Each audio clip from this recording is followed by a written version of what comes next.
समृद्धीचं प्रतीक मानलं जातं. आणि खूप भारी भारीतले तंबू असतात, लक्झरियस तंबू असतात, त्याच्यामध्ये सगळ्या सुखसोयी असतात. आणि पूर्वीच्या काळामध्ये हे बिल्डर म्हणजे पहिलं तंबू असायचे, मोठमोठ्या बिल्डिंग बांधण्याच्या आधी तंबू असायचे, त्या तंबूमध्ये सगळ्या सुखसोयी असायच्या आणि प्रत्येकाच्या दर्जानुसार तंबू असायचे. दुष्टाईंच्या तंबूत राहण्यापेक्षा माझ्या देवाच्या घराचा द्वारपाळ होणे मला इष्ट आहे. माझ्या देवाच्या घराचा द्वारपाळ होणे मला इष्ट आहे. अनुवाद याचा 4 अध्याय 29 वचन. पण तेथून जरी तुम्ही आपला देव परमेश्वर याला शरण गेलात आणि पूर्ण जीवे भावे त्याच्या शोधास लागलास तर तो तुम्हाला पावेल. जर तरचा देव तुम्हाला सांगितलेलं प्रत्येक ठिकाणी अनुवाद मध्ये दिलं, जर तुम्ही हे केलं तर मी ते करेल. स्तोत्र संहिता 16:11. जीवनाचा मार्ग तुम्हाला दाखवशी, तुझ्या सानिध्यात पूर्ण आनंद आहे. तुझ्या सानिध्यात, परमेश्वराच्या सानिध्यात पूर्ण आनंद आहे.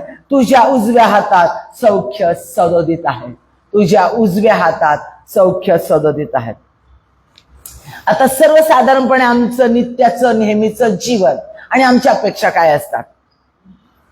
सर्वसाधारण सगळ्यांच्या सारख्याच असतात, फक्त दर्जानुसार म्हणजे पैशाच्या ऐपतीनुसार, शिक्षणानुसार त्या थोड्या खालीवर झालेल्या असतात, थोड्याशा इकडे तिकडे सरकलेल्या असतात.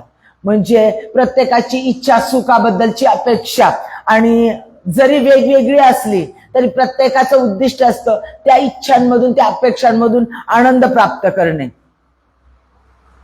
प्रत्येकाला अपेक्षा असते भरपूर पैसा असावा, प्रत्येकाला अपेक्षा असते चांगलं भरपूर शिक्षण असावं, भरपूर पैसा असावा, स्वतःचं घर चांगलं उत्तम घर असावं, सगळ्या गोष्टी उत्तमातल्या उत्तम असाव्या, आरोग्य असावं, सगळं उत्तम असावं असं प्रत्येकाला वाटतं. पायी चालणाऱ्याला वाटतं सायकल असावी, सायकलवर चालणाऱ्याला वाटतं टू व्हीलर असावी, टू व्हीलर चालणाऱ्याला वाटतं बुलेट असावी, बुलेट चालवणाऱ्याला वाटतं 4 व्हीलर असावी, 4 व्हीलर असणाऱ्याला वाटतं हेलिकॉप्टर असावं, हेलिकॉप्टर असणाऱ्याला वाटतं स्वतःचं प्लेन असावं. लक्षात घ्या, भाड्याच्या घरात राहणाऱ्याला वाटतं आपलं छोटस स्वतःचा हक्काचा झोपडं असावं. बाबा, झोपडीत राहणाऱ्याला वाटतं स्वतःच एक छोटस चांगलं टुमदार घर असावं. टुमदार घर असणाऱ्याला, छोटस घर असणाऱ्याला वाटतं जरा चांगला स्वतःचा फ्लॅट असावा. मग त्याला वाटतं की स्वतःचा छोटासा बंगला असावा. वाढत आणि वाढत, वाढत आणि वाढत 2 पैसे 4 पैसे मिळेल अशी नोकरी असावी असं वाटतं. ज्याला 4 पैशाची नोकरी मिळते त्याला असं वाटतं 1000ची असावी. ज्याला 1000ची नोकरी मिळते त्याला असं वाटतं आपण मुकादम व्हावं, आपण बॉस व्हावं. बॉसला असं वाटतं आपण अधिकारी व्हावं, अधिकाऱ्याला वाटतं आपण मालक व्हावं. प्रत्येक विभागातल्या अपेक्षा वाढत जातात. एखाद्यानं प्रेम केलं तर त्यानं अजून जवळ राहावं, त्यानं अधिक अधिकारामध्ये आपल्या असावं, अधिक आपल्यासाठी हे करावं, मग त्याने आपल्यासाठी आपला जीव द्यावा, त्यानं आपल्यासाठी वाटेल ते करावं. या अपेक्षा देखील आमच्या प्रिय व्यक्तींबद्दलच्या, नातेवाईकांबद्दलच्या वाढत आणि वाढत जातात. माझ्या प्रियांनो, ह्या अपेक्षा कधीच थांबत नाही, मृत्यूपर्यंत थांबत नाही, सतत त्या वाढत जातात. आमची सुखाची अपेक्षा वाढत जाते, सुखाची कल्पना वेगवेगळी होत जाते. परंतु सगळ्या ह्याचा सार हाच असतो, पैसा भरपूर हवा, बँक बॅलन्स भरपूर हवा, समाजामध्ये प्रतिष्ठा हवी, मान सन्मान हवा, कोर्ट कचऱ्या नसाव्यात, दमदाटी कुणाची नसावी, दुष्टाई कुणाची आमच्यावर चालू नये, आमचं नाव कोणी बदनाम करू नये, कोर्ट कचऱ्या आमच्यावर होऊ नयेत, आमच्या विरोधात कोणी उठू नयेत, आम्हाला चांगले प्रेम करणारे लोक मिळावेत, आमचा सन्मान करणारे लोक मिळावे, आम्हाला भरपूर पैसा आणि आमचं घर भरपूर सुंदर आणि पॉश असलं पाहिजे, सन्मान करणारे लोक आणि प्रेम करणारे लोक अवतीभोवती असले पाहिजे, आरोग्य पाहिजे, कोणता रोग नको, कोणती डोकेदुखी नको, कोणती कटकट नको, कोणता त्रास नको, आनंद भरपूर, आनंद की भरपूर. मग तिथं पेट्रोलची उणीव पण नको, टेन्शन नको, पेट्रोल वाढ नको, महागाईची वाढ आणि त्याच्या बातम्या नको, रिलॅक्स पाहिजे, युद्धाच्या बातम्या नको, ते दंगे धोपे आणि ते राजकारणातलं टेन्शन ते काही नको. शांत, आनंद, समाधान, सगळं कसं उत्तम उत्तम उत्तम, सगळं कसं भरभराट भरभराट भरभराट, हे प्रत्येकाला हवंसं वाटतं. आणि त्या दृष्टीने प्रत्येक जण प्रयत्न करतो. आणि जे काही आनंद आणि समाधान करण्यासाठी मिळवतो, ते मिळवल्यानंतर त्याला हेच धाकधूक अंतःकरणात, नोकरी भारीतली मिळाली पाहिजे ती, घर भारीतलं मिळालं पाहिजे ते, गाडी भारीतली मिळाली पाहिजे ती, बँक बॅलन्स भरपूर मिळाला पाहिजे तो, प्रेम करणाऱ्या व्यक्ती पाहिजे त्या मिळाल्या व्यवस्थित, सगळ्या प्रतिष्ठा भरपूर मिळाली, सन्मान जिकडे जाऊ तिथं आदर सन्मान केला जातो, टाळ्या वाजवल्या जातात, सगळं छान मिळालं. पण ऐकू नये, लोक सांगतात, बघतोय, हे सर्व काळ टिकत नाही. मग ते टिकवण्याचा प्रयत्न करण्याच्या मागे लागतं. घर टिकलं पाहिजे, मेंटेनन्स करता आला पाहिजे, गाडी टिकली पाहिजे, बँक बॅलन्स टिकला पाहिजे, प्रेम करणारे लोक टिकले पाहिजे. मग त्यांच्या पुढे पुढे करायला लागतो, त्यांना सांभाळायला लागतो, त्यांची मर्जी सांभाळायला लागतो, मग त्यांना पाहिजे त्या गोष्टी करायला लागतो, मित्र मंडळी सांभाळायला लागतो, आमचे प्रशंसा करणारे, आमचा उद्या उद्या करणारे लोक आमचेच राहतील, ते दुसरे आमच्या विरुद्ध बाजूला जाणार नाही. म्हणून त्यांना मिळवण्यासाठी, त्यांना टिकवण्यासाठी आम्ही वाटेल ते प्रयत्न करायला लागतो. आता पहिलं काय केलं आम्ही? मिळवण्यात खटपट केली, मिळवण्यासाठी, सगळ्या गोष्टी मिळवण्यासाठी प्रयत्न केला. सगळ्या गोष्टी मिळाल्यानंतर त्या टिकवण्याचा प्रयत्न करतो, कारण कोणतीच गोष्ट टिकत नाही हे सत्य आम्ही पाहिलेलं असतं, लहानपणापासून ऐकलेलं आहे आणि लोकांच्या जीवनात अनुभवलेलं आहे. आणि त्याच्यामुळे भीती धास्ती, हे टिकलं पाहिजे, हे राहिलं पाहिजे. सगळेजण म्हणतात ही मुलगी सगळ्यात लाखात आहे, पण ही कॅरेक्टर शेवटपर्यंत राहिलं पाहिजे. पुढं जर हे कॅरेक्टर खराब झालं तर, पुढं बदनामी आली तर, काम चांगलं खूप भारी मिळालंय, सगळ्यांनी टाळ्या वाजवल्या, पण हे काम टिकलं पाहिजे. हे बँक बॅलन्स भरपूर आहे, छान आहे, खूप बरं वाटलं, पण हे टिकलं पाहिजे. पैसा येतो, काही आलं अडचण, काही आलं आजार आणि गेलं सगळं, काय करणार? म्हणजे माणूस त्या टेन्शनमध्ये, त्या चिंतेमध्ये आणि त्या टिकवण्याच्या धडपडीमध्ये लागलेला असतो. लक्षात घ्या, पहिलं मिळवण्याची धडपड, आधी मिळत नव्हतं त्याच्यामुळे मिळवण्याची धडपड केली, मिळवण्याच्या धडपडीत आता टिकवण्याची धडपड करतोय. आणि नंतर कळायला लागतं काहीच टिकत नाही, काहीच टिकत नाही, टिकवता येत नाही, हातात काहीच नाही, टिकवण्याचं सामर्थ्य हातात नाहीये. कधी काय होईल त्याचा भरोसा नाही. कोरोना खूप काही गोष्टी शिकून गेला, कोरोना खूप उलटापालट करून गेला. आता युद्ध खूप काही गोष्टी शिकून जात राहिलाय. महागाई खूप काही, युद्धाचा भडका इतका भयानक चाललेला आहे. ऐकतायत सगळ्यांची भाषणं, हे भाषणं ऐकतोय आपण, साधे नाही आहेत, हे शेवटच्या काळाचं चिन्ह आहे, होणाऱ्या गोष्टी आहेत, हे घडत आहे, घडणार आहे. भयंकर अन्न महाग होणार आहे, होय, भयान सुरुवात झाली आहे.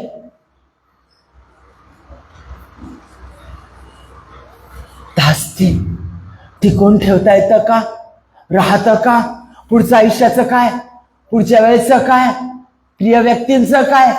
पैसा असला की सगळे टिकतात, पैसा नसला की कोण नाही टिकत, कोणी कुणाचं नाही आहे. कोरोनात अनुभव घेतला, आजार झाला, कॅन्सर झाला, भयान आजार झाले की जवळच्या व्यक्ती बाजूला करतात. टीबी झाला की 4 लोक दूर लावतात, घरातले लोक, अगं तिच्या तोटात खाऊ नको, अगं तिच्या जवळ बसू नको, अरे त्या लेकराला तिच्या जवळ जाऊ दे नको, अरे त्याच्या जवळ जाऊ दे नको, त्याला टीबी झाला, अरे त्याला अस्थमा झाला, अरे त्याला हा आजार झाला, अरे त्याला तो ते झालेला आहे. माणसं लांब पळत राहतात.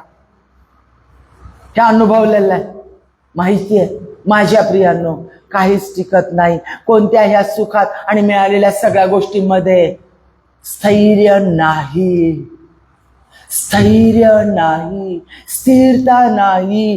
प्रत्येकाचा शेवट दुःख आहे, अंत आहे, गमावल्याचा शोक आहे, हातातून सटकून गेल्याच्या वेदना आहेत, थरकाप आहे आणि भीती आहे. काहीच टिकत नाही. कुणाचे भांडणं कधी येतील, कोण भविष्यात कसं उलटेल, काहीच सांगू शकत नाही. ज्यांच्यासाठी सर्वस्व दिलं असे लोक, आपलेच लोक आपल्यावर उलटतात. रक्त देखील रक्तावर उलटतं. ज्यांच्यासाठी सगळं केलं, ज्यांना उभारलं, ज्यांचं शिक्षण केलं, असे लोक देखील विरोधात जातात. कुणाचाच भरोसा नाहीये, कोणीच आपल्यासाठी नाहीये. अहो माझ्या प्रियांनो, एवढं ज्ञान प्राप्त केलेला, पूर्ण जगामध्ये श्रीमंत असणारा सलमोन राजा, ज्याला परमेश्वरानं प्रचंड बुद्धिमत्ता दिली होती, काय कमी होतं? प्रचंड प्रसिद्धी, पूर्ण जगामध्ये त्याच्यासारखा राजा कोणी नव्हता. इतका श्रीमंत आणि इतका बुद्धिमान. त्याची बुद्धिमत्ता ऐकायला सगळीकडून, सगळ्या विश्वातून लोक त्याच्याकडे येत होते. त्यानं नीतिसूत्र आणि कितीतरी विजडमचे ग्रंथ लिहिलेत आणि ह्याला सगळ्या गोष्टी देवाने दिल्या होत्या. त्यानं स्वतः परमेश्वराचं मंदिर बांधलेलं होतं. त्याचा बाप परमेश्वराच्या मनाजोगा राजा होता. परमेश्वराची त्याच्यावर कृपा दृष्टी होती. परमेश्वरापासून त्याला हे सगळं प्राप्त झालेलं होतं. बायका मात्र त्याने केलेल्या होत्या 700 बायका. 365 दिवस आहेत आणि त्याच्या बायका 700, उपपत्न्या 300, 1000. लक्षात घ्या, 365 दिवस फक्त. म्हणजे प्रमाणाच्या बाहेर सगळ्या गोष्टी त्याच्याकडे होत्या. तरी तो म्हणतो, व्यर्थ हो व्यर्थ सर्व काही व्यर्थ, व्यर्थ हो व्यर्थ सर्व काही व्यर्थ. हे काहीच टिकत नाही.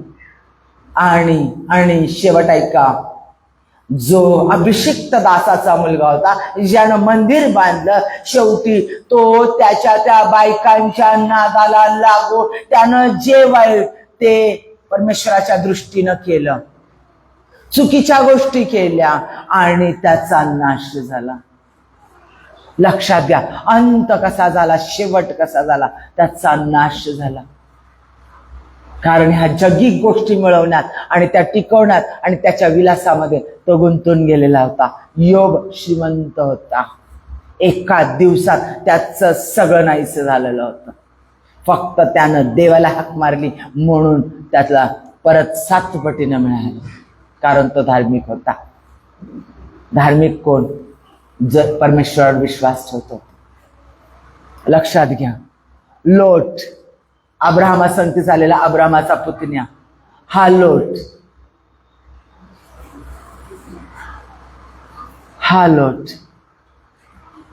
त्यानं काय मागितलं? सदोम आणि गमोरा, प्रतिष्ठित शहर, पैशावाली शहर, समृद्धीनं भरलेली, चैन असणारी, भारी लोक, सुंदर बायका, सुंदर लोक, असं सगळं त्यानं असणारे ते सदोम आणि गमोरा मागितले.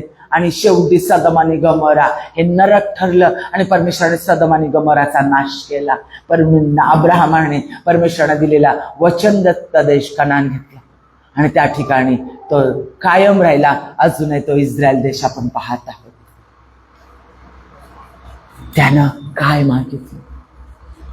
जे देवानं दिलेले, देवामध्ये राहणं, त्याच्या वचनदत्त देशात राहणं, त्याच्या सानिध्यात राहणं अब्राहमानं मागितलं आणि ते कायम टिकलं. अजून आम्ही ते पाहत आहोत. तुम्ही म्हणाल ना, टिकतं काय? मग टिकतं ते जे देवामध्ये असतं ते टिकतं. टिकतं ते कानदेव नाही का? टिकतं जे देवामध्ये आहे ते कायम टिकतं. आमच्या जीवनापर्यंत टिकतं. इन हिज प्रेझन्स, त्याच्या सानिध्यामध्ये, परमेश्वराच्या सानिध्यात. म्हणून स्तोत्रकर्ता म्हणतो, तुझ्या सानिध्यामध्ये आनंद आहे, तुझ्या सानिध्यात आनंद आहे. बघा, हे आनंद हा शब्द लक्षात ठेवा. तुझ्या सानिध्यात आनंद, हे 3 शब्द लक्षात ठेवा. म्हणजे परमेश्वराच्या सानिध्यात आनंद आहे. आनंद ही संकल्पना किती मोठी आहे बघा. आपण ते नंतर पाहणार आहोत. स्तोत्रसंहिता 84 10 वचन परत वाचते. खरोखर तुझ्या अंगणातील एक दिवस हा सहस्त्र दिवसापेक्षा उत्तम आहे. दुष्टाच्या तंबूत राहण्यापेक्षा माझ्या देवाच्या घराचा द्वारपाल होणे मला इष्ट वाटते. स्तोत्र 16:11 जीवनाचा मार्ग तू मला दाखवशील. तुझ्या सानिध्यात मला पूर्ण आनंद आहे. तुझ्या उजव्या हातात सौख्य सौदोदित आहेत. स्तोत्रकर्ता सांगतो, तुझ्या घरात आनंद आहे, तुझ्या सानिध्यात आनंद आहे. तुझा द्वारपाळ, तुझ्या मंदिराच्या दारामध्ये द्वारपाळ म्हणून, रक्षक म्हणून, एक कामगार म्हणून, एक वॉचमन म्हणून मला उभं राहणं इष्ट आहे, योग्य आहे. तिथं माझा आनंद आहे, तिथं माझा आनंद आहे दुष्टाईच्या तंबूत राहण्यापेक्षा. प्रियांनो, खूप मोठी डिसिजन आहे जीवनाची, खूप मोठी डिसिजन आहे. आणि ही डिसिजन परमेश्वर आम्हाला घ्यायला लावतोय. ही डिसिजन, हा निर्णय परमेश्वर आम्हाला घ्यायला लावतोय. खूप मोठं नाव, खूप मोठं वैभव, खूप मोठा पैसा, चांगले श्रीमंत लोक, त्यांच्या उठाबसी, त्यांच्या मध्ये आम्हाला ह्या सगळ्या गोष्टी प्राप्त होतात. चांगले मोठे मोठे मित्रमंडळ, खाणं पिणं, हॉटेलमध्ये फिरणं, त्यांच्या संगती राहणं, त्यांच्या संगती आनंद करणं, सगळ्या गोष्टी आम्हाला त्यांच्यामध्ये मिळतात. त्यांच्यामुळे आम्हाला मोठमोठे राजकारणी लोक प्राप्त होतात. मोठमोठ्या राजकारणी लोकांसाठी आमची ओळख होते. आमची कामं 2 मिनिटात व्हायला लागतात. आमची एक प्रतिष्ठा वाढते, आमचा बँक बॅलन्स वाढतो. पण परमेश्वराच्या द्वारपाळात राहणारा, त्याच्या दारात राहणारा, दारात वॉचमन दिवसभर उभा, कोण आलं गेलं पाहणारा, रक्षण करणारा, थांबणारा, सतत काम करणारा, सतत उभा राहिलेला. येणारे जाणारे कोणी किंमत देत नाही. येणारे फक्त घरात असणाऱ्या व्यक्तीकडे बघतात आणि त्या व्यक्तीकडे जातात. वॉचमनकडे कोणी किंमत देत नाही, वॉचमनला कोणी स्थान देत नाही. लक्षात घ्या. पण तो म्हणतो, तुझ्या दारात मला आनंद आहे. तिथं शांतिमय जीवन आहे, तिथं स्थिरता आहे. जे काही स्थान माझं आहे ते कोणीच काढून घेऊ शकत नाही. तिथं मी आहे आणि तिथं तुझं सानिध्य सदैव आहे. तिथं मी तुला सदैव पाहू शकतो. तिथं तू माझ्या सानिध्यात सदैव आहे. माझा देव माझ्या जवळ आहे, तिथं तुझ्या दारामध्ये आहे, इतरांच्या मध्ये नाही. हा माझा आनंद आहे. कारण आनंद का? कारण तो परमेश्वर म्हणतो, I am who I am. मी तो मी आहे. इयर अशेर इयर, I am who I am. इयर अशेर इयर, मी तो मी आहे. मी तो मी आहे. खूप गहन आहे, खूप सामर्थ्यशाली आहे. ज्यावेळेला येशू ख्रिस्त म्हटला I am who I am, योहानाच्या पुस्तकात आपण पाहतो, त्यावेळेला सगळे यहुदी लोक चिडले. हा स्वतःला यावे म्हणतो, कारण यावेनेच म्हटलेलं आहे. यहोवा परमेश्वरानं म्हटलंय I am who I am, आणि येशू ख्रिस्त म्हणतो I am who I am. म्हणजे हा स्वतःला देव समजतो आणि ते त्याला मारावयास उठले होते. कारण ह्याच्यामध्ये खूप सामर्थ्य आहे. कारण त्याने स्पष्ट सांगितलं मी देव आहे, आणि हे त्याने सिद्ध करून दाखवलं तो देव आहे. I am who I am. कारण जेव्हा आम्ही म्हणतो मी अशक्त आहे, परमेश्वर म्हणतो आय एम युअर स्ट्रेंथ. मी तुझी ताकद आहे. मी दुर्बळ आहे, मी निर्बळ आहे, मला हे अशक्य आहे. त्याला तो म्हणतो मी तुझी ताकद आहे, मी तुझी शक्ती आहे. आम्ही म्हणतो मी अनाथ आहे, सोडलेला आहे, टाकलेला आहे, मला कोणी नाही आहे. त्याला तो म्हणतो आय एम युअर फादर. मी तुझा बाप आहे. ज्यावेळेला विधवा म्हणते मी विधवा आहे, मी टाकलेली आहे, सोडलेली, त्याला तो म्हणतो आय एम युअर हजबंड. मी तुझा पती आहे. यशायाचा 54वा अध्याय. मी तुझा पती, मी तुला कधीच सोडणार नाही. माझ्या प्रियांनो, ज्यावेळेला आम्ही म्हणतो आजाराने रोगाने पिडलंय, डोकं दुखतंय, पित्ताचा त्रास होतोय, सगळं पित्तांगावर उठलंय, पाठीचा कणा नीट व्यवस्थित राहत नाहीये, छातीत धडधडत, हार्ट नीट काम करत नाहीये, फुफ्फुस नीट काम करत नाही, लिव्हरवर चरबी झाली आहे, लिव्हर नीट काम करत नाहीये, कॅन्सर सांगितलाय, गाठ सांगितली आहे. तो म्हणतो I am I am. I am जव्हा राफा. मी जव्हा राफा आहे, मी आरोग्य देणारा देव आहे. मी आरोग्य देणारा देव आहे. मला बसलेल्या फटक्याने माझ्या नावात मिळणारं आरोग्य तुम्हाला प्राप्त होईल. तो तुमच्या सर्व अपराधांची क्षमा करतो, स्तोत्रसंहिता 103, आणि तो तुमचे सर्व रोग बरे करतो. तो रोग बरे करणारा, त्याच्या रक्तात त्याच्या नावात सामर्थ्य आहे. तो येशू ख्रिस्त आमच्यामध्ये, तो जेव्हा राफा आहे आणि तो आमच्यामध्ये. आय एम हो आय एम. तो त्यावेळेला तुमचा जेव्हा राफा होतो. आय एम जेव्हा राफा. आमच्या प्रत्येक गोष्टीत मला पुरवठा नाहीये, पैसा नाही. आय एम युअर जेव्हा जायरा. मी तुझा पुरवठा मंत्री आहे. माझं पाप, माझे दोष, माझ्याकडून झालेली चूक, अरे परमेश्वरा तू मला दूर करू नकोस. त्यावेळेला तो म्हणतो आय एम जेव्हा सॅडिकोनी. मी तुझी धार्मिकता आहे, मी तुझी धार्मिकता आहे. मी तुझ्यामध्ये वास करतो. माझी धार्मिकता तुला प्राप्त होते. माझ्या प्रियांनो, ज्या वेळेला आम्ही म्हणतो मी एकटा आहे, तो म्हणतो आय एम जेव्हा शामा. मी तुझ्या संगती चालत आहे. ज्यावेळेला आम्ही म्हणतो शत्रू माझ्यावर चाल करून आले आहेत, मला पळण्यास स्थान राहिलेलं नाहीये, लपण्यास स्थान राहिलेलं नाहीये, सगळे माझ्या विरोधात उठलेले आहे, त्यावेळेला तो म्हणतो आय एम जेव्हा यहोवा सबाओथ, लॉर्ड ऑफ होस्ट, सैन्यांचा देव, सेनाधीश परमेश्वर, लॉर्ड ऑफ होस्ट, जेव्हा सबाओथ. आय एम जेव्हा सबाओथ. मी सैन्यांचा देव, मी तुझ्या संगे, मी तुझ्यामध्ये आहे. मी हारलो आहे, मी निराश झालोय, तो म्हणतो आय एम जेव्हा निस्सी. मी तुझा विजयाचा झेंडा आहे. म्हणजे आमच्या प्रत्येक गरजेमध्ये तो आमच्या प्रत्येक स्थानी पुरवठा करणारा होतो. प्रत्येक आमची गरज, शारीरिक, मानसिक, आध्यात्मिक, सगळ्या आमच्या गरजा पूर्ण करण्यासाठी आमची प्रत्येक गरजेचं उत्तर, समस्याचं उत्तर म्हणजे येशू ख्रिस्त आहे. मग जर आमच्या प्रत्येक समस्येचं उत्तर, काही स्थिर राहू शकत नाही, असलेल्या गोष्टी टिकू शकत नाही, त्याच्यामध्ये असणारं प्रत्येक नातं टिकलं जातं. जे ख्रिस्तामधून आहे ते नातं कधीच तुटलं जात नाही, ते टिकलं जातं. ज्या नात्यामध्ये ख्रिस्ताला प्रथम स्थान, येशू ख्रिस्ताला प्रथम स्थान दिलं जातं, जिथे ते नातं ख्रिस्ताच्या सहवासात राहते, येशू ख्रिस्ताच्या सहवासात ते नातं राहत असेल, ती फॅमिली प्रेयर अल्टर कंटिन्युअसली होत असेल, प्रार्थनेची वेदी घरात बांधली जात असेल, नित्य नियमाने प्रेज, वर्शिप, बायबल वाचन आणि आराधना घरात होत असेल, ते कुटुंब त्या खडकावर, ख्रिस्त या खडकावर बांधलं गेलेलं आहे, ते टिकून राहतं. ते उद्ध्वस्त होऊ शकत नाही, उद्ध्वस्त होऊ शकत नाही. बांधणारा तो आहे, राखण करणारा तो आहे. जर परमेश्वर जर नगर रक्षित नाही तर रक्षण करणाऱ्याचे व्यर्थ श्रम, व्यर्थ हो व्यर्थ म्हटलंय. स्तोत्रसंहिता 129 7वं वचन. मी तुझ्या आत्म्यापासून कोठे निघून जाऊ, मी तुझ्या समक्षेपासून कोठे निघून जाऊ. देवाच्या समक्षतेपासून आम्ही कुठंच निघून जाऊ शकत नाही, कारण तो ओमनी प्रेझेन्स आहे. आय एम ओमनी प्रेझेन्स का. आय एम, मी आहे.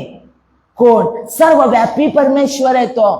तो सगळीकडे सामावलेला आहे. कुठं तुम्ही त्याच्यापासून लपून राहू शकत नाही. जर मग कुठं त्याच्यापासून पळून जाऊ शकत नाही, लपून राहू शकत नाही, तर माझ्या प्रियांना पूर्ण त्याला सरेंडर होऊन त्याच्या सानिध्याची ओढ आम्हाला लागली पाहिजे आणि त्याच्या सानिध्यामध्ये राहण्याचं वेळ आम्हाला लागलं पाहिजे. राखणदार का होईना, किंमत का नसते ना, राखणदार का म्हटलंय स्तोत्र करताना? ऐका, राखणदार का म्हटलंय? कारण राखणदाराला काहीच किंमत नसते, त्याला कधी बढती मिळणार नसते, वॉचमनची बढती नसते. राखणदार दाराचा दार रक्षण करणारा, दारात उभा राहणारा, फक्त या म्हणून म्हणणारा आणि जा म्हणून म्हणणारा, म्हणजे आलेल्यांना येऊ देणारा, जाणाऱ्यांना जाऊ देणारा. तो कुणाला अडवायचं पण त्याचं धैर्य नसतं, त्याला मालकाच्या आदेशानुसार वागावं लागतं. मालक म्हटला येऊ दे, येऊ द्यायचं. मालक म्हटला जाऊ दे, जाऊ द्यायचं. मालक जे सांगल तेच.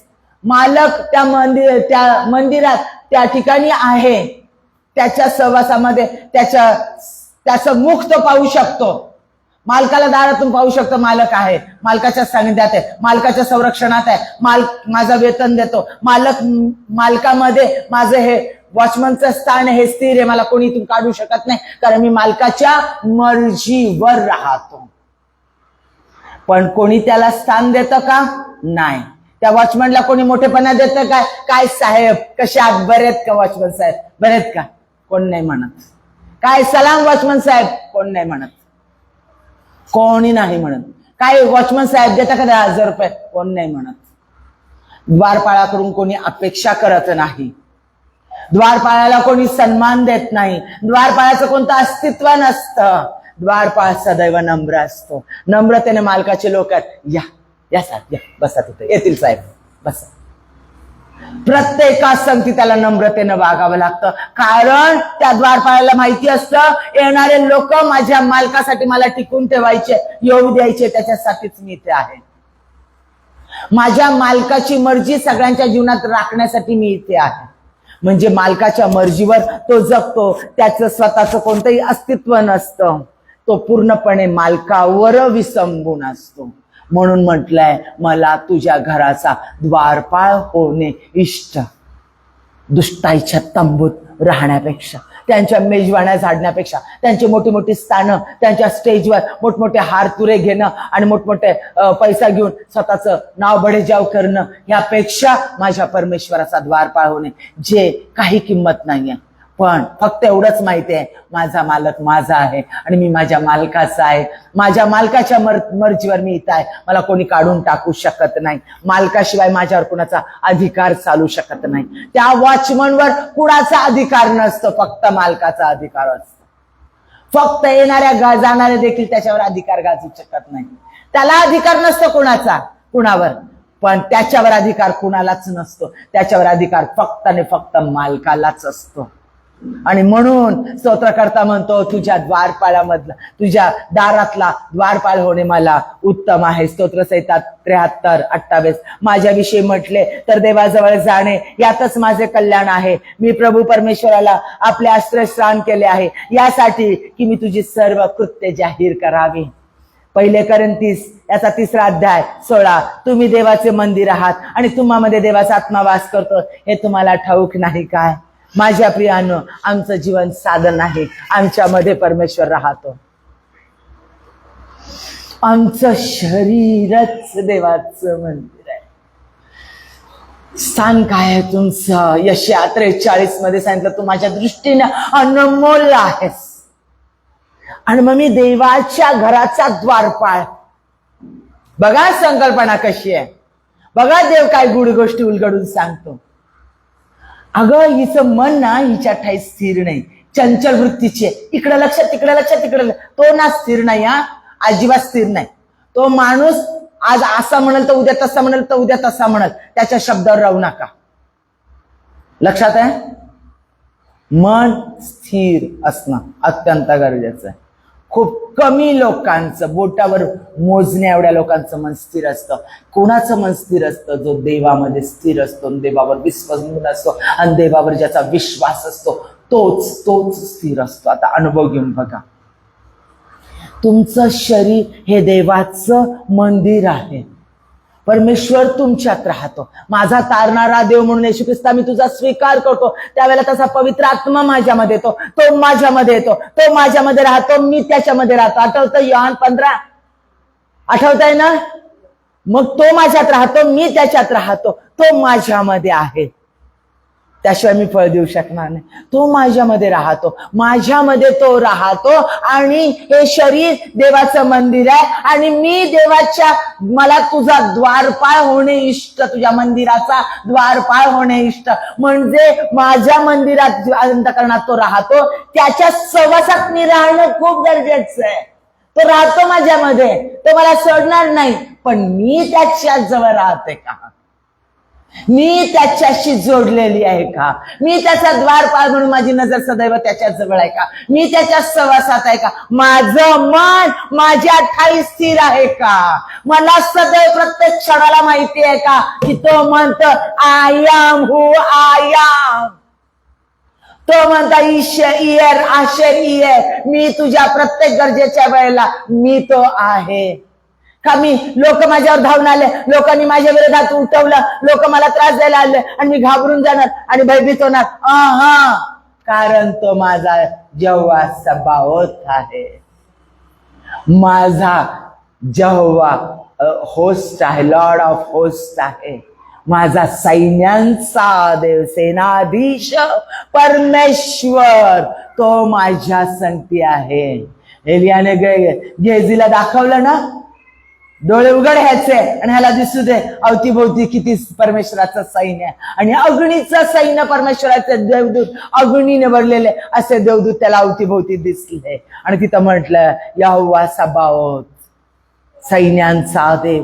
माझ्या प्रियांनो, तो सैन्यांचा देव तुमच्यामध्ये राहतो, म्हणजे त्याचं अग्नीचं सैन्य सदैव तुमच्या अवतीभोवती आहे. कारण गणना 23:19 मध्ये स्पष्ट सांगितलेलं आहे, मी देव आहे, मनुष्य नाही. मी जे बोलतो ते पूर्णत्वास नेतो. मी मनुष्य नव्हे की खोटं बोलावं. मग जर त्यानं सांगितलंय, बघा तुम्ही काय अनमोल आहात, तुमचा देव तुमच्यामध्ये येशू ख्रिस्त आहे आणि त्याचा अग्नीचं सैन्य तुमच्या अवतीभोवती आहे, पण तुम्ही त्याच्यात स्थिर आहात का? जर तुम्ही त्याचा द्वारपाळ असेल, जर तुम्ही त्याच्यात स्थिर असाल, जर तुम्ही त्याच्या सानिध्यात असाल, तर तुम्हाला ती सदैव जाणीव राहील की तो माझा जवळ सबावत आहे. मला गरज आहे पैशाची, मी आधी फोन लावत, अगं ह्याच्याकडे बघ 5,000 मिळतात का, अगं तिच्याकडे बघ 5,000 मिळतात का, अगं फोन लाव, अगं बँकेत बघ, ह्याच्या तिकडं बघ कुठं काय, अगं बघ जरा शेजारच्याला जाऊन विचार, बरं तुला बॉसला विचार ऍडव्हान्स मिळतो का 5,000चा. अरे मी गुडघ्या टेकल, पहिली माझी ऍक्शन ज्याला मला माहिती आहे तो माझा जेव्हा जायरा, मी पहिलं गुडघ्या टेकल आणि म्हणाल परमेश्वरा तू माझा जेव्हा जायरा आहे, मला माझा पुरवठा मंत्री येशूच्या नावामध्ये मला 5,000ची गरज आहे, तू कोणत्या आणि कोणत्या मार्गाने मला देणार आहे मला तू दाखव. आणि मी ते रिसिव्ह करते, मी तुझे आभार मानते, आणि मग परमेश्वर कोणत्या मार्गाने देतो ते पहा. आधी हाक परमेश्वराला, मग तो कुठे मार्ग मोकळे करतो ते परमेश्वर तुम्हाला दाखवेल. बरोबर त्याचा आत्मा तुम्हाला चालवेल आणि तुम्ही निराश नाही होणार. पण ज्यावेळेला आम्ही लोकांच्या मध्ये आधी जातो, लोकांना मोठेपणा देतो, पण लोक माझी ताकद आहे म्हणतो, लोक माझ्यासाठी हे करतील आणि ते करतील म्हणतो ना, त्यावेळेला ते लोक खाली पाडतात आणि निराश करतात. तुमच्यावर वेळ आल्यानंतर थू करतात, तुमच्या पाठीमागं तुमचं नाव बदनाम करतात, तुमच्या तोंडावर गोड बोलतात, तुमचं सगळं घेतील आणि तुमच्याकडे पाठ फिरवून तुमच्या शत्रूला तुमच्या विरोधात साथ द्यायला लावतील. असे दुर्जन लोक परमेश्वर तुम्हाला दाखवून देतो. मग माझ्या प्रियांनो, आधी परमेश्वराकडे पहा, आधी परमेश्वराकडे, कारण हा द्वारपाळ त्याचं लक्ष फक्त आणि फक्त परमेश्वराकडे टिकून असतं. तो पूर्ण नम्र असतो आणि तो परमेश्वराकडे असतो. कारण जगाची मैत्री ही देवासंगती वैर आहे. का म्हटलंय? कारण तो देव तुमच्यामध्ये राहतो, तो देव येशू ख्रिस्त तुमच्यामध्ये राहतो आणि तुम्ही जगाची मैत्री करतात. तो पाहतो मला स्थान देण्याच्या आधी माझ्यामध्ये वेळ घालवण्याच्या ऐवजी इथं वेळ घालव, तिथं वेळ घालव, तिथं वेळ घालव, याला फोन कर, त्याला फोन कर, त्याच्याशी बोल, याच्यामध्ये वेळ घालव, इथं मौज मजा कर, तिथं मौज मजा कर. मी म्हणत नाही फिरणं वाईट आहे, मी म्हणत नाही मैत्री करणं वाईट आहे, पण प्रत्येक गोष्ट कराल ती परमेश्वराच्या गौरवासाठी कराल आणि परमेश्वराला समोर ठेवून कराल. जे काही येशू ख्रिस्तामध्ये तेच टिकून राहतं, तेच टिकून राहतं. ते तुमचा देव बनवू देऊ नका माझ्या प्रियांनो, ते तुमचा देव बनवू देऊ नका. योबाचं उदाहरण सांगितलंय, तो धार्मिक, परमेश्वराला आनंद देणारा आणि विश्वासाशिवाय आनंद कोणीच देऊ शकत नाही. तो सकाळी उठून पहाटे उठून यज्ञ याग करत असे, म्हणजेच तो ती आराधना करत असे, परमेश्वराच्या प्रेझेन्स मध्ये तो वेळ घालवत असे. त्याच्यामुळे त्याचं गेलेलं परत आलं माझ्या प्रियांनो, 7 पटीनं परत आलं. जे जे गेलं ते उलट उत्तम होऊन त्याच्याकडे परत आलं. परमेश्वराने परत एकदा त्याला उठवलं, परत एकदा स्थिर केलं.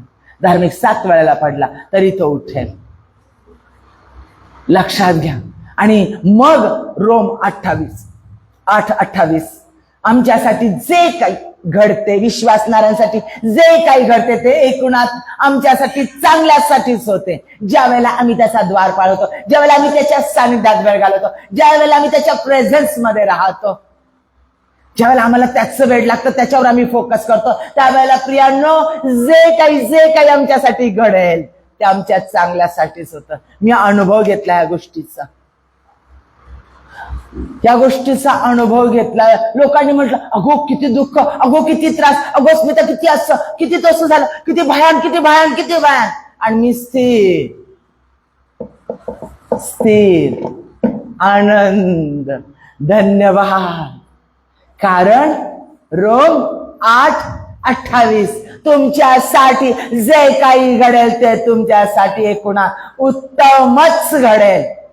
आणि तुमचा शत्रू तुम्हाला पाडतात, पाडू दे. माझं युद्ध लढणारा परमेश्वर आहे. तो माझा अग्नीचं सामर्थ्य, माझा कोट आहे.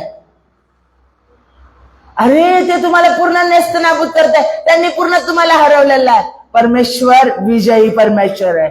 विजयी देव जेव्हा निसी तो माझ्यामध्ये आहे. तो विजयाचा झेंडा तो माझ्यामध्ये आहे. स्थिर राहा देवामध्ये, स्थिर राहा. सैतान तुम्हाला तुमची हार दाखवेल, सैतान तुम्हाला तुमचं पडणं दाखवेल, सैतान तुम्हाला तुमचे आजार दाखवेल, सैतान तुम्हाला तुमचा विकनेस दाखवेल, सैतान तुमचे लोक तुमच्यावर उलटलेले दाखवतील. स्थिर राहा. कारण जे काही घडतं ते एकूणात विश्वासणाऱ्यांसाठी उत्तमच घडतं. आणि तो तुमचं युद्ध लढतो, तो बरोबर लढतो. कारण तो देव आहे. तो कधीच बदलत नाही, कधीच बदलत नाही, कधीच नाही बदलत. मला मोशेचं खूप सुंदर आवडतं, प्रचंड आवडतं.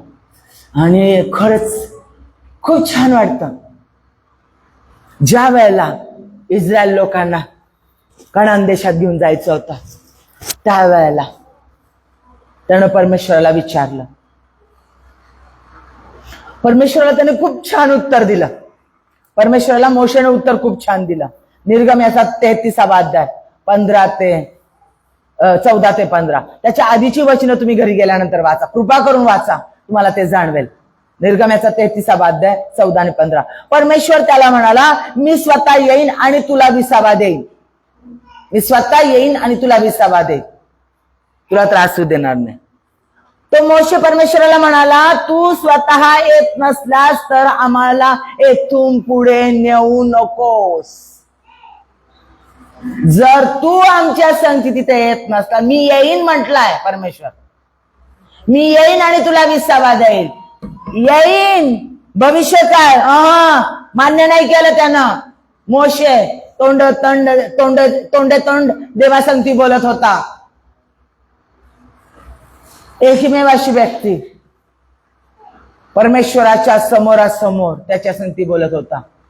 आणि तो मोशे त्याला म्हटला, परमेश्वर त्याला म्हटला, मी येईन आणि तुला विसावा देईन. येईन भविष्यकाळ. तो म्हटला, तू जोपर्यंत आमच्या क्षमती चालत नाही, येत नाही, तोपर्यंत आम्हाला तिथं नेऊ नकोस, मी जाणार नाही. किती हट्टी आहे बघा तो. देवाला किती आवडलं असेल. स्तोत्र 27:4. परमेश्वराजवळ मी एक वरदान मागितले, त्याच्या प्राप्तीसाठी मी झटेन. शब्द खूप सुंदर आहे हा.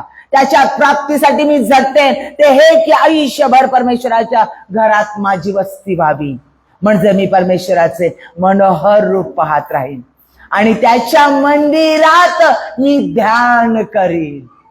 ध्यान करणं म्हणजे त्याची वचनं आणि त्याच्या वचनांचं मनन करणं आणि त्याचं दैवत्व आणि त्याचं कार्य आणि त्याचं सामर्थ्य याचा आनंद घेणं, हे जाणून घेणं, त्याला जाणून घेणं आणि त्याच्या सामर्थ्यामध्ये चालणं. म्हणजे मी सदैव परमेश्वराच्या प्रेझेन्स मध्ये राहील आणि मी तुझं ध्यान करत राहील. मी झटेल त्याच्यासाठी सांगितलं. झटेल हा शब्द मी म्हटलं होतं, लक्ष देऊन ऐका. झटेल, झटेल म्हणजे मी सर्वतोपरी प्रयत्न करेल, सर्व गोष्टींनी मी प्रयत्न करेल. झटेल मी त्याच्यासाठी जिद्दीनं. एखादी गोष्ट मिळवण्यासाठी आम्ही झटतो, झगडतो. लक्षात घ्या, म्हणजे मी प्रयत्न करेल. स्तोत्र 27:8. माझे दर्शन घ्या असे तू म्हटले, तेव्हा माझे हृदय तुला म्हणाले, हे परमेश्वरा, तुझ्या दर्शनाला मी उत्सुक झालो आहे. इतकं झटलं पाहिजे. परमेश्वर म्हटला की परमेश्वरानं सांगितलं माझे दर्शन घ्या म्हणून.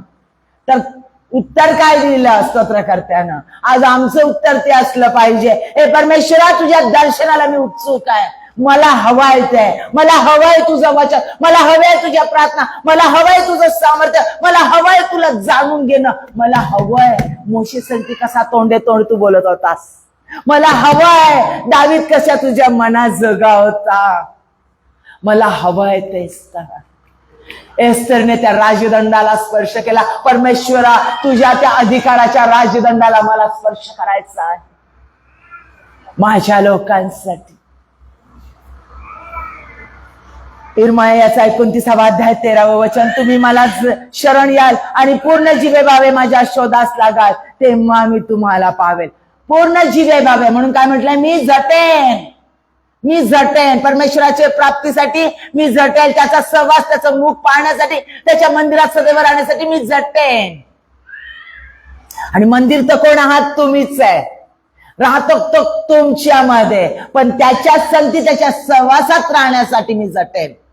हे लक्षात, माझं मन ज्या वेळेला मी त्याच्या सहवासात राहते त्यावेळेला माझं मन माझ्या काही स्थिर राहतं, स्थिर राहतं। याचं उदाहरण कसं, संकट आलं तर मी काय म्हणणार, तो जेव्हा राफा आहे, तो जेव्हा शालोम आहे, तो जेव्हा जायर आहे, तो पुरवठा मंत्री, तो आरोग्य देणार आहे, तो विपुलता देणार आहे, तो माझ्यासाठी लढणार आहे, तो मला विजय देणार आहे, तो माझ्यामध्ये आहे, मी का घाबरू।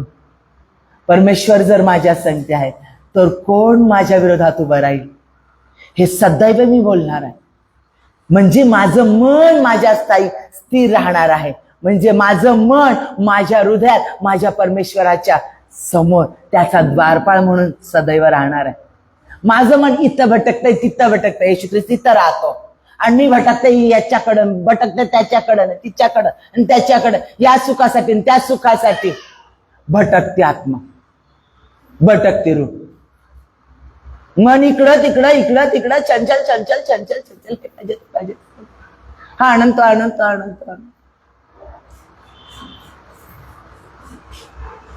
पण माझं मन माझ्या काही स्थिर, म्हणून दावीद म्हणतो स्थिरतेचा आत्मा माझ्यातून काढून घेऊ नको, मला स्थिरतेचा आत्मा दे परमेश्वर, स्थिरतेचा आत्मा, द्वारपाळ त्या मंदिरामध्ये, त्या माझ्या हृदयामध्ये माझं मन परमेश्वराच्या परमात्मा त्याच्या आत्म्यासंगती एक जीव झालं पाहिजे, ट्यून झालं पाहिजे। तो माझ्यात राहतो, मी त्याच्यात राहते, पण मी पूर्णपणे त्याच्याशी एक जीव झालेला हवा आहे आणि त्याच्यासाठी मी झटेल, कारण तो खजिना आहे, ट्रेजर आहे, कारण त्याच्यामध्येच पूर्ण आनंद आहे। कसला पूर्ण आनंद आहे, अहो कुणाकडे मागायची गरजच नाहीये। आरोग्य मागायचं त्याच्याकडे, पैसा मागायचा त्याच्याकडे, सौंदर्य मागायचं त्याच्याकडे। अब्रामाची बायको सैरा 90व्या वर्षीच देखील सुंदर होती, राजाचं मन तिच्यावर गेलं होतं, तिला घेऊन गेला होता स्वतःच्या घरात। विचार करा माझ्या प्रियांनो, म्हणजेच सौंदर्य वाढवणारा, सौंदर्य देणारा, पैसा देणारा, वैभव देणारा, सामर्थ्य देणारा, सर्वस्व तो परमेश्वरच आमच्यामध्ये, तर मला दुसऱ्यांच्या समोर हात पसरायची गरज काय आहे।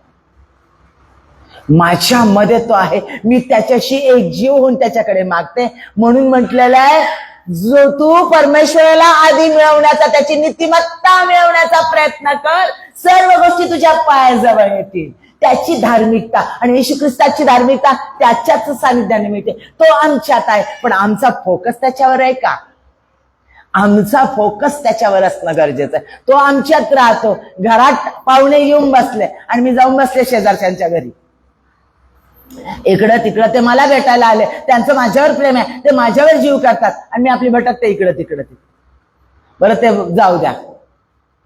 साखरपुडा झालाय नवऱ्याचा, नवरीलाही नवरा खूप आवडतोय, नवऱ्यालाही नवरी खूप आवडते, दोघं एकमेकांच्या प्रेमात पडलेत, अतिशय प्रेमात पडले, आणि तो कसा बसा आपल्या आईवडिलांचा डोळा चुकून तिला भेटायला तिच्या घरी आला, आईवडिलांनी परवानगी दिली, बस बाबा भेट तिला, तुम्ही दोघ जण बोला, बोलण्यासाठी चान्स दिलाय, मस्त बोलण्यासाठी एकान दिला, सगळे बाहेर गेले आणि ही त्याला म्हटली आले, 1 मिनिट आले, आणि ती गेली शेजारी मैत्रिणीचं तिथं गप्पा मारत बसले आणि तो बसला तिची वाट बघत, आत्ताच येईल मगाच येईल, आत्ताच येईल मगाच येईल, या मैत्रिणीकडून त्या मैत्रिणीकडे, त्या मैत्रिणीकडून तो बसलाय, तासोन तास तिची वाट बघतो।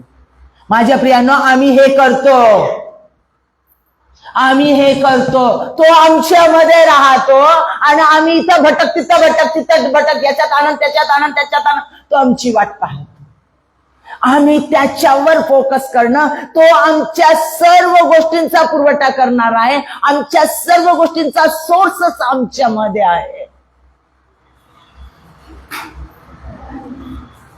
आमचं लक्ष त्याच्याकडे लागलं पाहिजे. आज तो ते मागत आहे म्हणून मी झटणार आहे. मग झटणार, मग काय काय करणार? 3 गोष्टी मला झटायचं आहे.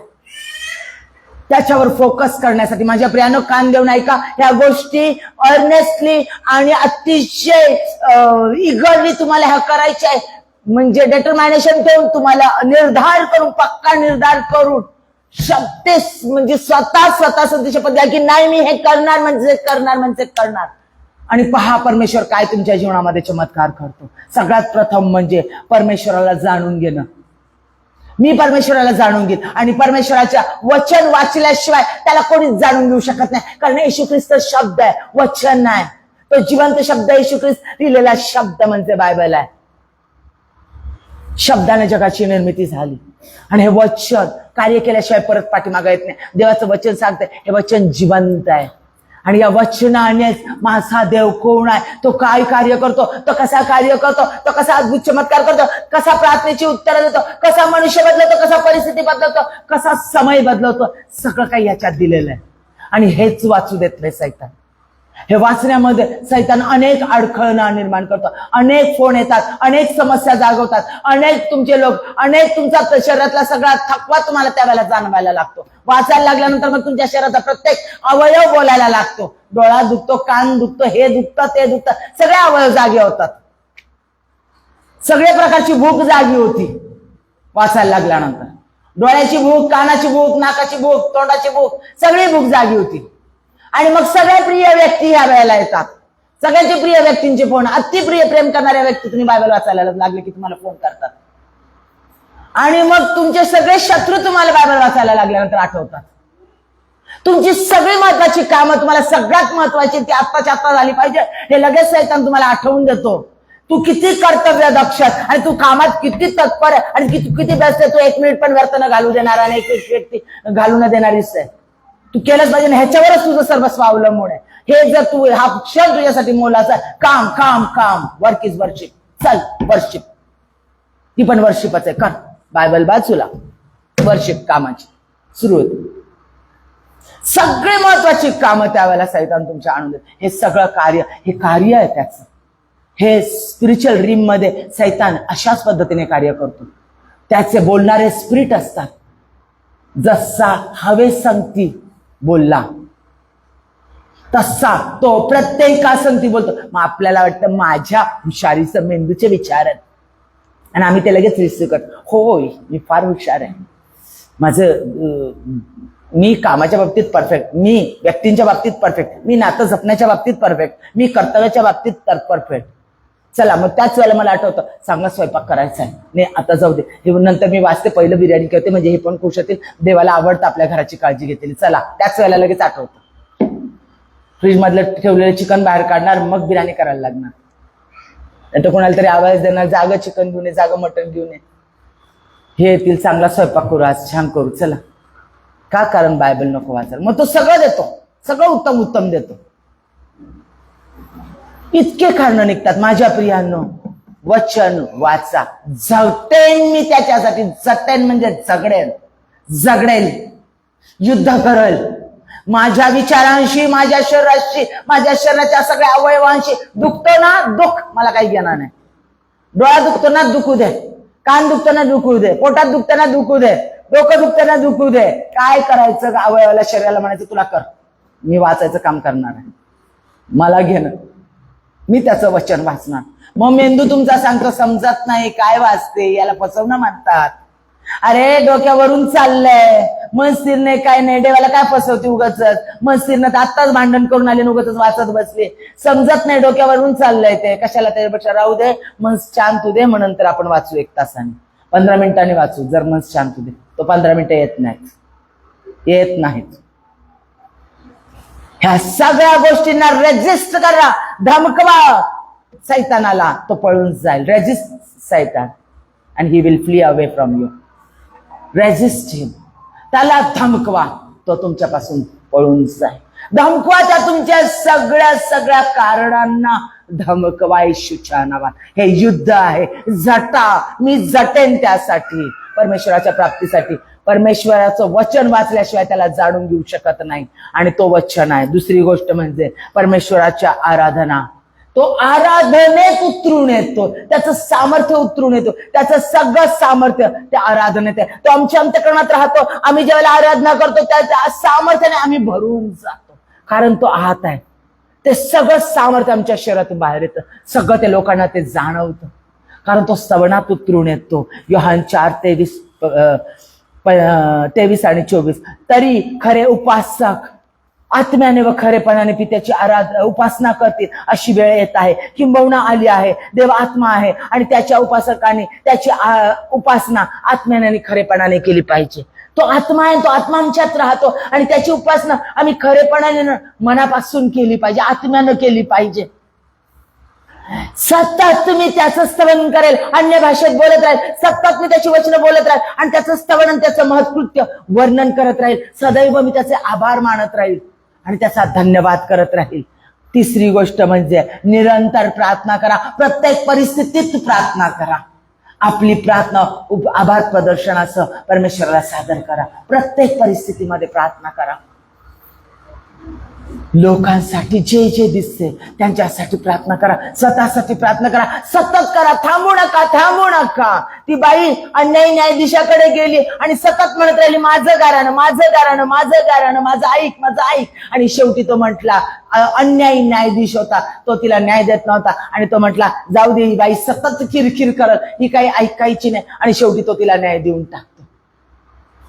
अन्यायी न्यायाधीशाला तिने वेठीस धरलं. जर आम्ही आमचा देव परमेश्वर याच्याकडे सतत प्रार्थना करत राहिलं, सतत मागणी परमेश्वराकडे करत राहिलं, त्याच्या वचनानुसार, त्याच्या लोकांसाठी, देशासाठी, चर्चसाठी, आमच्या औरंगाबादसाठी, आमच्या महाराष्ट्रासाठी, आमच्या भारतासाठी सतत आज आम्ही खूप वाईट स्थितीमध्ये आहोत. आम्ही कळवळून आमच्या भारतासाठी, आमच्या महाराष्ट्रासाठी मागितलं पाहिजे, आमच्या देशासाठी मागितलं पाहिजे. परमेश्वरा तुझं सामर्थ्य उतरून येऊ दे. तू म्हटलायस तरुण सिंहालाही वाण पडेल, पण माझ्या लोकांना कोणत्या उत्तम गोष्टीची वाण पडणार नाही. परमेश्वरा तुझ्या लोकांना कोणत्याच गोष्टीची वाण पडू देऊ नकोस, उणीव भासू देऊ नको, तुझं कार्य थंडावू देऊ नकोस. मागा प्रियांनो, लोक खूप वाईट परिस्थितीतून जात आहेत. देवाचं कार्य वाढावं म्हणून प्रार्थना करा, निरंतर प्रार्थना करा, कारण त्यासाठीच तुम्ही आहात. आत्मे जिंकण्यासाठी प्रार्थना करा. लिस्ट लावा स्वतःच्या घरामध्ये 25 ते 30 व्यक्तींची, आणि रोज त्या व्यक्तींसाठी 3 महिने प्रार्थना करत राहा. परत 3 महिन्यांनी ती लिस्ट बदलून टाका. परत पुढच्या 30-35 लोकांची लिस्ट लावा, आणि रोज त्यांच्यासाठी प्रत्येकाचं नाव घेऊन प्रार्थना करा. त्या लोकांना काही करणार नाही, त्या लोक तुमच्या विरोधात जाणारे असतील, कसे असतील, त्यांच्यासाठी प्रार्थना करा. माझ्या प्रियांनो, त्यांच्या जीवनामध्ये बदल घडून आलेला परमेश्वर तुम्हाला दाखवेल, आणि ते कार्य स्वर्गात नमूद केलं जाईल. खरं आहे माझ्या प्रियांनो, अनुभव घेऊन बघा, तुम्हाला कोणत्या उत्तम गोष्टीची वाण पडणार नाही. तो तुमच्या सर्व उत्तमातल्या उत्तम गोष्टींचा पुरवठा तुम्हाला तो करेल. धनवानामध्ये, विद्वानांमध्ये तो तुमची बैठक ठेवेल. तो सर्व उत्तमातलं उत्तम तुम्हाला दे, आणि जे देवापासून असतं ते कायम टिकून राहतं. आपले डोळे बंद करूया. हालेलुया. त्याचं राज्य मिळवण्याचा प्रयत्न करा. ह्या सगळ्या अनमोल गोष्टी मिळवण्यापेक्षा परमेश्वराकडे केंद्रित करा. आज देवाचा आत्मा तुमच्याशी बोललेला आहे, कोणी व्यक्ती नाही. तुमचं स्थान अनमोल आहे, ते जाणून घ्या. इंसान इस दुनिया की अनमोल हर चीज कमाई, अपनी जान गवाई तो उसे क्या मिला. इंसान इस दुनिया की अनमोल हर चीज कमाई, और अपनी जान गवाई तो उसे क्या मिला. दुनिया की दौलत में खोया खोया रहता हूँ। दुनिया की इस दौलत में खोया खोया रहता हूँ। तुम अपनी जान बचा लो, ऐसा मसीहा कहता है। संगे मरमर का महल बनाया, संगे मरमर का महल बनाया, खुशियों की बाग लगाई और अपनी जान गवाई तो उसे क्या मिला। पंछी को दाना पानी हर दिन तो मिल जाता है। पंछी को दाना पानी हर दिन तो मिल जाता है। देता है देने वाला, न तो पंछी खुद बोता है।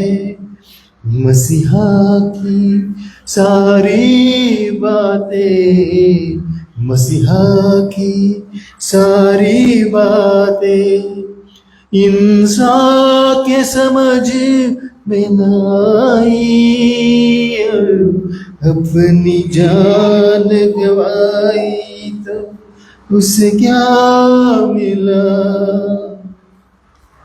जो अपनी जान बचाए खुद जान गवा बैठेगा। मसीहा के लिए जो मरेगा जिंदा हरदम आमीन, आमीन। रहेगा।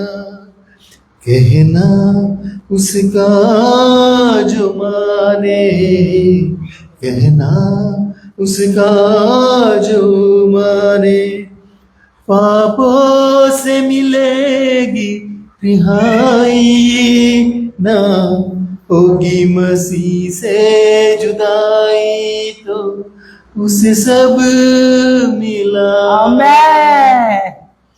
इंसान ने इस दुनिया की हर मोल हर चीज कमाई और अपनी जान गवाई तो उसे क्या मिला।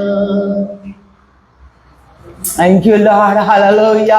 पवित्र परमेश्वर, आम्ही तुझा धन्यवाद करतो, तुझे आभार मानतो, तुझी उपकार स्तुती करतो. तू आज आम्हा प्रत्येकाची भेट घेतलेली आहे, प्रत्येकासोबती बोललेला आहे. ऐकणाऱ्या प्रत्येक व्यक्तीला आज तुझ्या रक्ताळलेल्या हातामध्ये देत आहोत आणि तुझ्याकडे कळकळून मागत आहोत. या वचनाप्रमाणे बापा वागणार आम्हा प्रत्येकाला बनव. आमचा सगळ्यांचा फोकस फक्त आणि फक्त तुझ्यावर असू दे. आमचं मन आमच्या ठाई स्थिर असू दे. पवित्र परमेश्वर, बाबा यामध्ये तुझ्या सहवासामध्ये राहण्यामध्ये येणारी सगळी जी अडचण आहे, जगी गोष्टींचं अट्रॅक्शन आणि सगळ्या गोष्टींची चिंता आणि बाबा पुरुषा सगळ्या गोष्टींचं भय ऐकणाऱ्या प्रत्येक व्यक्तीच्या जीवनातून, आमच्या जीवनातून येशूच्या नावात निघून जाऊ दे आणि आमची नजर तुझ्याकडे आणि तुझ्याकडेच लागू दे. तुला जाणून घेण्यासाठी, वचन वाचण्यासाठी ऐकणाऱ्या प्रत्येक व्यक्तीला वेड कर, जाग कर येशूच्या नावात. तुझं वचन वाचल्याशिवाय चैन पडू दे नको, तुझं स्तवन केल्याशिवाय चैन पडू दे नको. तुझ्या स्तवनामध्ये रात्रंदिवस रमणारे असं प्रत्येकाला तू बनव बाप्पा येशूच्या नावात. आणि तुझ्या लोकांसाठी रात्रंदिवस मध्यस्थीच्या खोऱ्यामध्ये तू जसा उभा आहेस आणि मागत आहेस बापा स्वर्गामध्ये, ओय पित्याच्या उजवीकडे उभं राहून जे काही तू बसून जे काही मागत आहेत आमच्यासाठी मध्यस्थी करत आहेत बाबा, आम्ही तशाच पद्धतीने प्रत्येक व्यक्तीसाठी मध्यस्थी करण्यासाठी आम्हा प्रत्येकाला तू जागा कर. कंटिन्युअसली प्रार्थना वाढल्या जाऊ दे. ऐकणाऱ्या प्रत्येक व्यक्तीला प्रार्थनेचं वेळ लागू दे. प्रार्थना परिस्थिती बदलवते, समय बदलवते, मनुष्य बदलवते, प्रार्थना आम्हाला बदलवते. आणि म्हणून सदैव सतत प्रार्थना आणि उपकार स्तुती करणारे आणि वचन वाचणारे असं आम्हा प्रत्येकाला येशूच्या नावात तू कर. तू आमची प्रार्थना ऐकलीस आणि तू हे केलंच आहेस म्हणून धन्यवाद देतो, आभार मानतो. येशूच्या नावात मागतो म्हणून तू आहे. आमेन.